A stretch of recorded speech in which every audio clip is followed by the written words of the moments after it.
ഇന്നത്തെ റെസിപ്പി എന്ന് പറഞ്ഞാൽ ബീൻസ് കൊണ്ടുള്ളൊരു ഒഴിച്ചുകറിയാണ്. അതിനായിട്ട് ഒരു പാൻ ചൂടാക്കുക, അതിലേക്ക് എണ്ണ ഒഴിക്കുക. എണ്ണ ചൂടായി വരുന്നുണ്ടെങ്കിൽ നമുക്ക് 1 ടേബിൾ സ്പൂൺ ജീരകം ഇട്ട് കൊടുക്കാം. പിന്നെ നമ്മൾ അരിഞ്ഞു വെച്ചിരിക്കുന്ന ബീൻസ് ഇട്ട് കൊടുക്കുന്നുണ്ട്.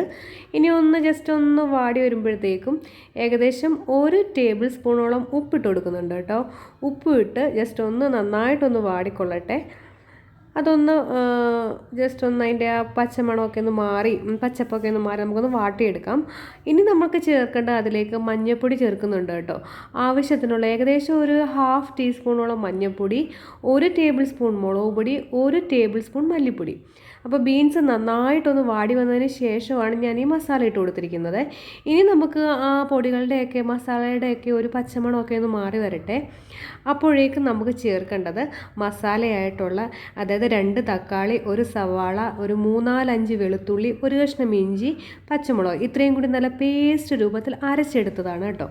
എനിക്ക് അരയ്ക്കുന്നതാവൊന്നും കാണിക്കാൻ പറ്റിയില്ല. അപ്പോൾ അളവ് തെറ്റേണ്ട. 2 തക്കാളി, 1 സവാള, 3-4 പച്ചമുളക്, 2-3-4 വെളുത്തുള്ളി, 1 കഷ്ണം ഇഞ്ചി. ഓക്കെ, ഇത്രയും നല്ല പേസ്റ്റ് രൂപത്തിൽ അരച്ചെടുത്തതും കൂടി ചേർത്ത് നല്ല രീതിയിൽ അങ്ങോട്ട് ഇളക്കി യോജിപ്പിക്കുക. എന്നിട്ട് ഇളക്കി യോജിപ്പിച്ചതിന് ശേഷം നമുക്ക് എന്താ വെക്കേണ്ടത്, സ്റ്റൗവിൽ വെച്ച് അതിൻ്റെ പച്ചമണമൊക്കെ ഒന്ന് മാറി വരട്ടെ കേട്ടോ. എന്നിട്ട് നമുക്ക് നല്ല 1 കപ്പ് വെള്ളം അങ്ങോട്ട് ഒഴിച്ചു കൊടുക്കാം. നല്ല അടിപൊളി ടേസ്റ്റി ആയിട്ടുള്ളൊരു ഒഴിച്ചുകറിയാണ് കേട്ടോ. ഞാൻ ഇതുവരെ സത്യം പറഞ്ഞാൽ ബീൻസ് വെച്ച് ഒഴിച്ചുകറി ഒന്നും ഉണ്ടാക്കിയിട്ടില്ല. പക്ഷേ ഇവിടെയുള്ള ആൾക്കാരുണ്ടാക്കുന്നത് കണ്ടപ്പോൾ എനിക്കും ഉണ്ടാക്കണം തോന്നി. ചപ്പാത്തിക്കും ചോറിനും ഒക്കെ പറ്റിയതാണ്. ഇപ്പം ഞാൻ ചേർക്കുന്നത് കസൂരി മേത്തിയാണ് കേട്ടോ. കസൂരി മേത്തി ഇവരുടെ എന്താ പറയുക ഡിഷിലൊക്കെ ഇടാറുള്ള ഒരു സംഭവമാണ്. പിന്നെ ഞാൻ ചേർത്തിരിക്കുന്നത് ഒരു 1/2 ടീസ്പൂണോളം ഗരം മസാല ചേർത്തിട്ടുണ്ട്. ഇത്രയേ ഉള്ളൂ. ഇനി കുറച്ച് നമ്മൾ മല്ലിയിലയും കൂടി അരിഞ്ഞ് മുകളിലേക്ക് ഇട്ടിട്ട് ജസ്റ്റ് ഇതൊന്നും കൂടി നമുക്ക് വേവിച്ചെടുക്കാം. കുറുകി നല്ല വറ്റി പരുവത്തിനായിട്ട് വന്നിട്ടുണ്ട്. നല്ല അടിപൊളി ബീൻസ് കറിയാണ്. ഈ ഒരു കറി മതി കേട്ടോ. നമുക്ക് ചപ്പാത്തി കഴിക്കാനും ചോറ് കഴിക്കാനും ഒക്കെ നല്ല സ്പൈസിയുമാണ്, നല്ല ടേസ്റ്റിയുമാണ്. അപ്പം ഇതുവരെ ഇങ്ങനെ ട്രൈ ചെയ്യാത്തവരാണെന്നുണ്ടെങ്കിൽ ഒന്ന് ട്രൈ ചെയ്ത് നോക്കിക്കോളൂ. തേങ്ങയൊന്നും അരയ്ക്കേണ്ട ഒരു കാര്യമില്ല. അല്ലാതെ തന്നെ നല്ല തിക്കായിട്ടുള്ളൊരു ഗ്രേവിയാണ്. കണ്ടില്ലേ, ഇതും ഒരു നോർത്ത് ഇന്ത്യൻ ഡിഷ് തന്നെയാണ്.